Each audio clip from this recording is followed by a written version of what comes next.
Hi hello నమస్తే. ఎలా ఉన్నారు అందరూ? మేమైతే చాలా బాగున్నామండి. మీరు కూడా చాలా బాగున్నారని కోరుకుంటున్నాము. మేము తిరుపతికి వచ్చాం కదా. మా అత్త వాళ్ళ ఇంటి దగ్గర నుంచి అమ్మ వాళ్ళ ఇంటికి వెళ్ళే దారి మధ్యలో కేఎల్ఎం హాస్పిటల్ అని ఒక రోడ్డు ఉంటుంది అన్నమాట. సో అక్కడ ఏంటి అని అంటే కొత్తగా Tirupati equestrian centre world of international horse మ్యాన్షిప్ అని చెప్పి ఇలా హార్స్ ట్రైనింగ్ అవి ఇస్తూ పెట్టున్నారనమాట. కొత్తగా పెట్టినట్టున్నారు. కొద్దిసేపు అలా నిలబడి చూస్తూ ఉన్నాము. బాగా నచ్చిందనమాట. హార్స్ రైడింగ్ చేస్తూ వాటికి ట్రైనింగ్ ఇస్తూ ఉన్నారు.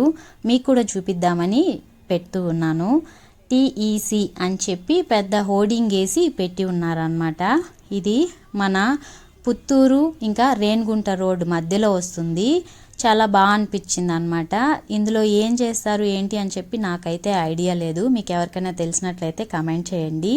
ఇక్కడి నుంచి ఇటు వెళ్తూ ఉంటే మేము ఇంకా తిరుచానూరు రోడ్డు వైపు వెళ్తూ ఉన్నామన్నమాట. సో అటువైపు వెళ్తుంటే చాలా బాగా అనిపిస్తుంది అనమాట. ఎన్విరాన్మెంట్ అంతా కూడా కూల్గా ఉంది.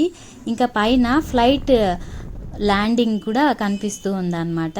ఇటువైపు నుంచి కలెక్టర్ ఆఫీస్ వైపు వెళ్తూ ఉన్నాము. మా పిల్లలకు చూపించాను ఇదేరా కలెక్టర్ ఆఫీస్ అని చెప్పి.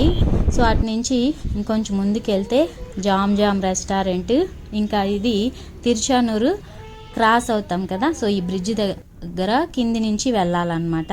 సో అటు వెళ్ళిన తర్వాత కొత్తగా మనకి ఇక్కడ తిరుపతిలో కాఫీ పెట్టారు కదా, బెల్లం టీ తర్వాత కాఫీ కూడా. సో వాన్ని ఒకసారి మనం వెళ్ళి విజిట్ చేద్దామని వెళ్ళాము. నెల్లై తాటి బెల్లం కారుపట్టి కాఫీ ఇంకా హల్వా షాప్ అన్నమాట. తాటి బెల్లం కాఫీ కూడా ఉంది. సో ఇక్కడ కొద్దిసేపు కాఫీ తాగుదామని వెళ్ళామన్నమాట. చాలా బాగా అనిపించాయి అన్నమాట. మిల్లెట్స్ రెస్టారెంట్ ఫుల్గా మొత్తం మిల్లెట్స్ తోటి ఆరోగ్యమైనటువంటి పదార్థాలన్నీ యూజ్ చేసి చేసేటటువంటి ఫుడ్స్ అన్నీ కూడా అవైలబుల్ ఉన్నాయి. సో ఎవరైనా కూడా ఇప్పుడు డైట్ ఫాలో అయ్యే వాళ్ళు, అలాంటి వాళ్ళు ఇంట్లో చేసుకోలేనటువంటి వాళ్ళకి కూడా చాలా బాగా యూజ్ అవుతుందన్నమాట. నాకు కూడా ఐటమ్స్ అన్నీ చాలా బాగా నచ్చాయి. రండి చూపిస్తాను మీకు ఇక్కడ ఏమేమి ఉన్నాయని చెప్పి. మిల్లెట్స్ టిఫిన్లోకి వచ్చేసరికి బీట్రూట్ దోశ, బ్రొకోలీ దోశ, ఇంకా క్యారెట్ దోశ, పన్నీర్ దోశ ఇవన్నీ ఉన్నాయి. ఇంకా స్వీట్ ఐటమ్స్ నాటు చక్కెర నెయ్యి మైసూర్పాకు, పనసపండు, పైనాపిల్, ఇంకా వీటన్నిటితో మైసూర్పాకు ఇవన్నీ రెడీ చేసున్నారు. బెల్లం బిస్కెట్స్ కూడా రెడీ చేసున్నారు అనమాట. అన్నీ కూడా మనకి తక్కువ ప్రైస్కే మంచి క్వాలిటీతో ఉన్నాయి. సాంప్రదాయ చిరుధాన్యాల హోటల్ అని చెప్పి పేరు పెట్టి ఉన్నారనమాట. నిజంగానే మొత్తం సాంప్రదాయానికి సంబంధించినటువంటి వంటలే ఉన్నాయి. ఇంక మా పిల్లలు ఈ టీ అవి తీసుకున్న తర్వాత కొంచెం స్వీట్స్ కావాలి అని అన్నారు. ఇంకా మేము ఇక్కడ ఈ స్వీట్స్ కూడా హెల్దీ అయినటువంటి చిరుధాన్యాలతో చేసినటువంటివి అన్నమాట.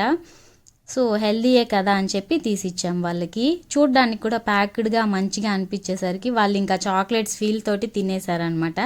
చాలా బాగుంది అని చెప్పారు. తాటి బెల్లం హల్వా కానివ్వండి, ఇవన్నీ కూడా మంచి వెరైటీస్ ఉన్నాయన్నమాట. కొత్త టేస్ట్ చేయాలి అన్న వాళ్ళు వెళ్ళి విజిట్ చేయొచ్చు. తిరుపతికి వెళ్ళిన వాళ్ళు కంపల్సరీ ఒకసారి ఇది విజిట్ చేసి రండి. బ్రాంచెస్ కూడా ఉన్నాయి చాలా దగ్గర, కానీ ఎప్పుడైనా అకేషనల్గా వెళ్ళినట్లయితే చాలా మంచిగా ఫీల్ అవుతాం కదా. సో అందుకోసం అని చెప్పి మన టేస్ట్కి తగినట్టు మనం అందులోనికి ఆ తాటి బెల్లంని వేసుకొని మిక్స్ చేసుకొని టేస్ట్ చేయొచ్చు. నాకైతే టేస్ట్ చాలా డిఫరెంట్గా అనిపించింది అనమాట.